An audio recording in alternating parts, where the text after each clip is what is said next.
அவ வாய் வீங்கி போயிருக்கு. அவ மூஞ்சியே முகமே மாறி போச்சு. ம். அழுதழுதா? அழுது அழுது இல்ல, பிராண்டி விட்டே மூஞ்சி மாறி போச்சு. அந்த அளவுக்கு பிராண்டிட்டியா? நான் என்ன பேசுன அப்படி அவ? எனக்கு பேசுறேன், எரிச்சலா வருது. வாய முறி வாய பொத்தி பொத்தி அந்த இடத்த பூரா நகத்தை வச்சு கீறி வாய் பூரா இதாயிப்போச்சு. ம். ஓவரா கத்துனா தொண்டைய பிடிச்சி நெம்பி நெம்பி விட்டுட்டேன். இப்ப வலிக்குது வலிக்குதுன்றா. ஆ. காலை வச்சு லாக் பண்ணல, முட்டி லாக் ஆயிருச்சு. யாருக்கு? அவளுக்கு அவ நொண்டி நொண்டி நடந்துகிட்டு இருக்கா. ஆ.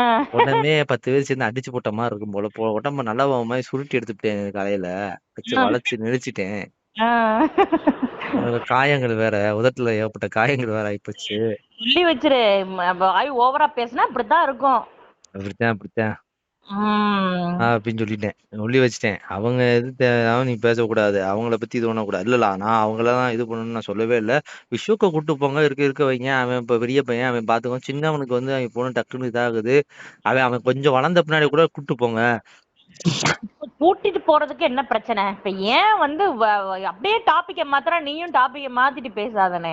நீ அது தப்பு, நான் சொல்லிட்டேன் சத்தம் போட்டுட்டேன். இப்போ ஒரு 4 நாள் கழிச்சு வராங்க போல, 2 நாள் கழிச்சு வராங்க போல.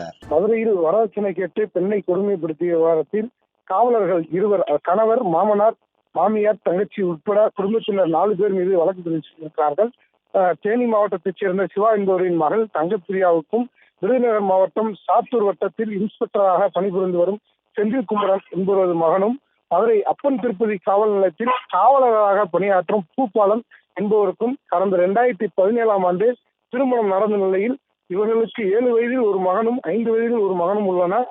இவர் தனியார் பள்ளியில் ஆசிரியராக பணியாற்றி வருகிறார். இவர் தனது கணவர் மற்றும் மாமனார், மாமியார், நாத்தனார் ஆகியோரின் தினமும் தன்னை வரதட்சணை கேட்டு கொடுமை செய்ததாகவும், திருமணத்தின் போது 60 பவன் நகை, புல்லட் மற்றும் சீர்வரிசை உள்ளிட்டவைகளை கொடுத்திருந்த நிலையிலும் அடிக்கடி வரதட்சணை பிரச்சனையால் கணவன் மனைக்கிடையே பிரச்சனை வந்து பல லட்சம் ரூபாய் மதிப்பில் வீடு கட்டி தர வேண்டும், நகை கூடுதலாக வேண்டும் என வற்புறுத்தி வந்ததாகவும் கூறப்படுகிறது. கடந்த 2 தினங்களுக்கு முன்பு காவலர் பூபாலன் தனது மனைவியை கடுமையாக சித்திரவதை செய்து கொடூரமாக தாக்கியுள்ளார். இந்த சம்பவம் தொடர்ந்து ஆசிரியை மதுரை அரசு ராஜாஜி மருத்துவமனையில் தீவிர சிகிச்சை பிரிவில் அனுமதிக்கப்பட்டுள்ளார். தங்கப்பிரியா மதுரை அப்பன் திருப்பதியில் காவல் நிலையத்தில் புகார் அளித்ததன் பேரில் கணவர் பூபாலன், மாமனார் செந்தில்குமரன், மாமியார் விஜயா, நாத்தனார் அனிதா ஆகிய 4 பேர் மீது வழக்கு பதிவு செய்திருக்கிறது. பரபரப்பு ஏற்படுத்தியிருக்கிறது.